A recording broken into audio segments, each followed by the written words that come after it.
BCB পরিচালনা পরিষদ নির্বাচন 2025-এ আপনারা জানেন আজকে আমাদের নির্ধারিত দিন ছিল মনোনয়নপত্র বাছাই এবং তালিকা প্রকাশ করার।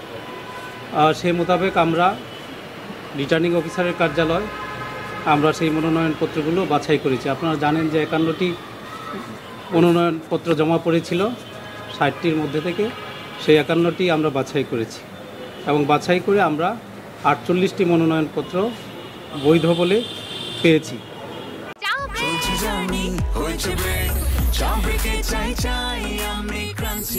যে কোনো চা ব্রেকে বিস ক্লাব ড্রাই কেক, চায়ের সাথে আয়েশ।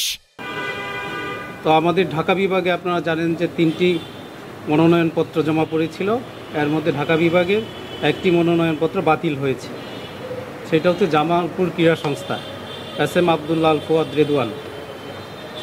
চট্টগ্রাম বিভাগে আমাদের 4টি ছিল, 4টির মধ্য থেকে একটি বাতিল হয়েছে, সেটা হচ্ছে চাঁদপুর জেলার ক্রীড়া সংস্থা।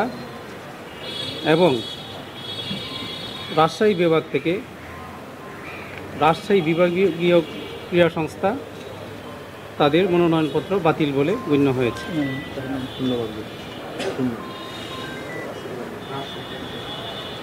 এবং বাকি 3টি মনোনয়নপত্র বৈধ হিসেবে আমরা পেয়েছি, সেটা হচ্ছে চাঁপাইনবাবগঞ্জ জেলা ক্রীড়া সংস্থা, জয়পুরহাট জেলা ক্রীড়া সংস্থা এবং পাবনা জেলা ক্রীড়া সংস্থা।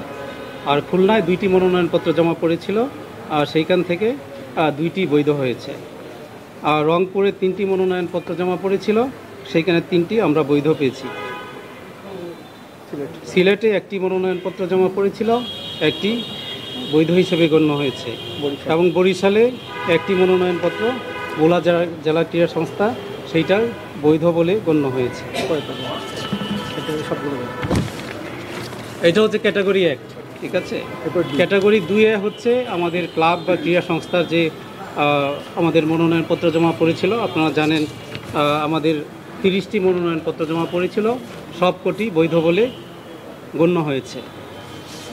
একই সাথে ক্যাটাগরি 3-এ আমাদের 3টি মনোনয়নপত্র জমা পড়েছিল এবং 3টি বৈধ হয়েছে।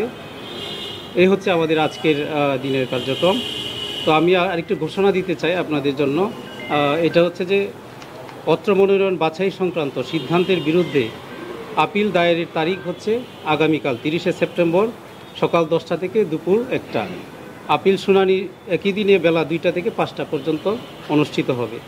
মনোনয়নপত্র প্রত্যাহারের জন্য আগামী 1 অক্টোবর 2025 সকাল 10টা থেকে 12টায় রিটার্নিং অফিসারের কার্যালয়ে সশরীরে উপস্থিত হয়ে লিখিত আবেদন দাখিল করতে হবে। আর আমরা প্রার্থীদের চূড়ান্ত তালিকা প্রকাশ করব 1 অক্টোবর বেলা 2টায়। এই হচ্ছে আজকে আমাদের পক্ষ থেকে আপনাদের জানানোর যে বিষয় ছিল আমরা জানিয়ে দিলাম। আপনাদের ধন্যবাদ। ঢাকা বিভাগ থেকে যে একজন আসলে বাছাই বাতিল হয়েছে, সেটা কোন গ্রাউন্ডে? সেটার গ্রাউন্ড হচ্ছে সমর্থনকারী কাউন্সিলর যিনি ওনাকে সমর্থন করেছেন তার ফর্মে যে প্রদত্ত স্বাক্ষর, মানে কাউন্সিলরশিপের যে প্রদত্ত স্বাক্ষর, তার সাথে মনোনয়ন ফর্মে যে স্বাক্ষর করেছেন সেটা সম্পূর্ণ অমিল পাওয়া গেছে। ঠিক আছে, আর কোনো প্রশ্ন?